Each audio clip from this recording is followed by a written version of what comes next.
ഈ സെക്സിന് ശേഷം മസ്റ്റ് ആയി ചെയ്തിരിക്കേണ്ട കുറച്ച് കാര്യങ്ങളില്ലേ? ഉണ്ട്, തീർച്ചയായിട്ടും ശ്രദ്ധിക്കേണ്ട കാര്യങ്ങളുണ്ട്. പല ആൾക്കാരും അത് ശ്രദ്ധിക്കാറില്ല എന്നുള്ളതാണ് എൻ്റെ അവസ്ഥ. അത് ഏതൊക്കെയാണെന്നുള്ളത് നമുക്ക് പരിചയപ്പെടാം. അതിന് മുമ്പായിട്ട് ഒരുപാട് പെൺസുഹൃത്തുക്കളുടെ കേസിലൊക്കെ വരുന്നൊരു കൺഫ്യൂഷനാണ് PCOD ഒരു പ്രശ്നമാണോ എന്നുള്ളത്. അപ്പോൾ അതിനെപ്പറ്റി നമുക്ക് കൃത്യമായിട്ട് മനസ്സിലാക്കാൻ പറ്റിയിട്ടുള്ള ഒരു ഓഡിയോ പുസ്തകം ഞാൻ പരിചയപ്പെടുത്തി തരാം. അത് ഹൗ ടു ഫൈറ്റ് PCOD എന്ന് പറഞ്ഞ പുസ്തകം. ഇത് കുക്ക് ഓഫ് എമ്മിലാണ് അവൈലബിൾ ആയിട്ടുള്ളത്. നമുക്ക് അതിനെ പറ്റിയുള്ള ഓവറോൾ ഒരു ധാരണയും കാര്യങ്ങളൊക്കെ ഉണ്ടാക്കാൻ വേണ്ടിയിട്ട് തീർച്ചയായിട്ടും ഹെൽപ്ഫുൾ ആയിട്ടുള്ള കാര്യമാണ്. ഇതുപോലെ ഹെൽപ്ഫുൾ ആയിട്ടുള്ള ഒരുപാട് പുസ്തകങ്ങൾ കുക്ക് ഓഫ് എമ്മിൽ ലഭ്യമാണെന്നുള്ളതാണ് നമ്മൾ മുമ്പ് പരിചയപ്പെടുത്തിയുള്ള കാര്യമാണ്.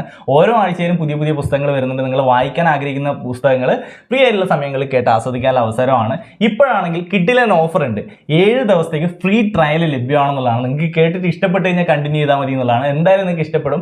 തീർച്ചയായിട്ടും ഈ ഒരു അവസരം വിനിയോഗിക്കുക എന്നുള്ളതാണ് പറയാനുള്ളത്. ലിങ്ക് എന്തായാലും ഡിസ്ക്രിപ്ഷനിലും ഫസ്റ്റ് കമന്റിൽ നമ്മൾ പിൻ ചെയ്ത് വെച്ചിട്ടുണ്ടാവുന്നതാണ്. തീർച്ചയായിട്ടും ചെക്ക് ചെയ്യാം.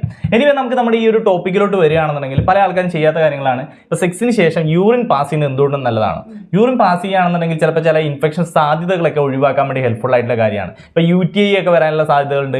അപ്പം യൂറിൻ പാസ് ചെയ്യുമ്പോൾ മാക്സിമം മൈക്രോബ്സുകൾ കാര്യങ്ങളൊക്കെ പുറത്തോട്ട് എക്സ്പെൽ ചെയ്ത് പോകാനുള്ളൊരു കാരണമാവുന്നതാണ്. അപ്പോൾ ഒരു 30 മിനിറ്റിനെങ്കിലും സെക്സിന് ശേഷം ഒരു 30 മിനിറ്റിനുള്ളിലെങ്കിലും യൂറിൻ പാസ് ചെയ്യുന്നത് എന്തുകൊണ്ടും നല്ലതായിട്ടുള്ള കാര്യമാണ്. രണ്ടാമത്തെ കാര്യം എന്ന് പറയുന്നത് ഹൈജീനാണ്. അതായത് കൃത്യമായ രീതിയിലൊന്ന് കുളിക്കുന്നത് എന്തുകൊണ്ടും നല്ലതായിട്ടുള്ള കാര്യം തന്നെയാണ്. ചില ആൾക്കാർ കുളിക്കാൻ തയ്യാറല്ലായിരിക്കും. അവർ കൈയും പ്രൈവറ്റ് ഏരിയയെങ്കിലും ഒന്ന് വാഷ് ചെയ്യേണ്ടതാണ്. ഇപ്പോൾ കുളിക്കുന്ന സമയത്തിന് കുളിക്കാൻ തയ്യാറാണെന്നുണ്ടെങ്കിൽ പാർട്ണറിൻ്റെ കൂടെ കുളിക്കുകയാണെന്നുണ്ടെങ്കിൽ അതൊരു മികച്ച അനുഭവമായിരിക്കും എന്നുള്ളതാണ്. ഇനി കൈ കഴുകാൻ ഞാൻ പറയാൻ കാരണം എന്ന് വെച്ച് കഴിഞ്ഞാൽ ഇനി കുളിക്കുന്നില്ല എങ്കിൽ നമ്മുടെ ഹാൻഡ്സ് ഒക്കെ ജെന്റൽ പാർട്ടിലൊക്കെ ടച്ച് ചെയ്തായിരിക്കും. അപ്പോൾ അതുകൊണ്ട് ഹാൻഡ്സ് എങ്കിലും അറ്റ്ലീസ്റ്റ് ഒന്ന് വാഷ് ചെയ്യേണ്ട അത്യാവശ്യമാണ്. ഇനി പ്രൈവറ്റ് ഏരിയ എന്തായാലും നമ്മൾ മസ്റ്റ് ആയിട്ട് വാഷ് ചെയ്തിരിക്കേണ്ടത് ഒരു കാര്യം. പ്രൈവറ്റ് ഏരിയ വാഷ് ചെയ്യാനായിട്ട് വെറുതെ വെള്ളം തന്നെ യൂസ് ചെയ്താൽ മതിയല്ലോ, അത് ധാരാളം മതി. ചില ആൾക്കാർ പ്രത്യേകം എന്തെങ്കിലും സെൻറ്റഡ് ആയിട്ടുള്ള കെമിക്കൽസ് യൂസ് ചെയ്യണോ അങ്ങനെയൊക്കെ ചിന്തിക്കും. അതിൻ്റെ ഒന്നും ആവശ്യമില്ല എന്നുള്ളതാണ്.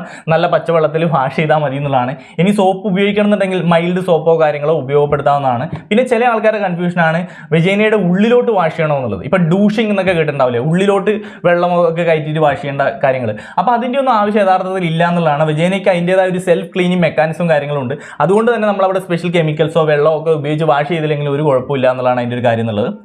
ഇനി മൂന്നാമതായിട്ട് നമ്മൾ ശ്രദ്ധിക്കേണ്ടുന്ന കാര്യം ലൂസ് ആയിട്ടുള്ള അണ്ടർവെയർസും കാര്യങ്ങളൊക്കെ ഉപയോഗിക്കുക എന്നുള്ളതാണ്. ഇതെന്തുകൊണ്ടാണ് പറയുന്നത് വെച്ച് കഴിഞ്ഞാൽ ഇപ്പോൾ സ്വെറ്റ് ആയിട്ടിരിക്കുന്ന കുറച്ച് ഹീറ്റ് ആയിരിക്കുന്ന അറ്റ്മോസ്ഫിയറിൽ ബാക്ടീരിയാസുകളും ഈസ്റ്റും കാര്യങ്ങളൊക്കെ ഈസി ആയിട്ട് വളരാനുള്ള സാധ്യതയുണ്ട്. അപ്പോൾ ഇൻഫെക്ഷൻ സാധ്യതകൾ ഉണ്ട് എന്നുള്ളതാണ് അതിൻ്റെ ഒരു കാര്യം എന്നുള്ളത്. അപ്പോൾ ബ്രീത്തബിൾ ആയിട്ടുള്ള ക്ലോത്ത് കാര്യങ്ങൾ കുറച്ച് ലൂസ് ആയിട്ടുള്ള അണ്ടർവെയർസ് കാര്യങ്ങളൊക്കെ ഉപയോഗിക്കുന്നതായിരിക്കും എന്തുകൊണ്ടും നല്ലതായിട്ടുള്ള ഒരു കാര്യം. അപ്പോൾ സെക്സിന് ശേഷം ഈ ഒരു കാര്യം കൂടി ശ്രദ്ധിക്കുക. അപ്പോൾ ഈ 3 കാര്യങ്ങൾ മസ്റ്റായിട്ട് ശ്രദ്ധിക്കണം. പല ആൾക്കാരും ഇതൊന്നും ശ്രദ്ധിക്കാറില്ല. ഹൈജീൻ കാര്യങ്ങൾ പ്രോപ്പറായി മാനേജ് ചെയ്യാറില്ല. ചിലപ്പോൾ സെക്സ് ചെയ്ത് നേരെ അവിടെ തന്നെ കിടന്നുറങ്ങുന്ന കേസൊക്കെ ആയിരിക്കും. ഇതെല്ലാം ഇൻഫെക്ഷൻ ഉണ്ടാവാനുള്ള സാധ്യതകൾ വർദ്ധിപ്പിക്കും എന്നുള്ളതാണ്. അപ്പോൾ ഹൈജീനും കാര്യങ്ങളും ഈ പറഞ്ഞ കാര്യങ്ങളെല്ലാം കൃത്യമായിട്ട് മാനേജ് ചെയ്യുന്നത് എന്തുകൊണ്ട് നിങ്ങളുടെ സെക്ഷൽ ഹെൽത്തിനും നിങ്ങളുടെ ഓവറോൾ ഹെൽത്തിനും ഒക്കെ നല്ലതായിട്ടുള്ള കാര്യം തന്നെയാണ്. അപ്പോൾ തീർച്ചയായിട്ടും ഇത് ശ്രദ്ധിക്കുക എന്നുള്ളതാണ്. പിന്നെ PCOD പറ്റി അറിയണമെന്നുണ്ടെങ്കിൽ നമ്മൾ ആദ്യം പറഞ്ഞ ഓഡിയോ പുസ്തകം എന്തായാലും തീർച്ചയായിട്ടും ഒന്ന് കേട്ടു നോക്കുക എന്നുള്ളതാണ് പറയാനുള്ളത്. ലിങ്ക് ഒക്കെ ഡിസ്ക്രിപ്ഷനിൽ ഫസ്റ്റ് കമന്റിലും ഉണ്ട്.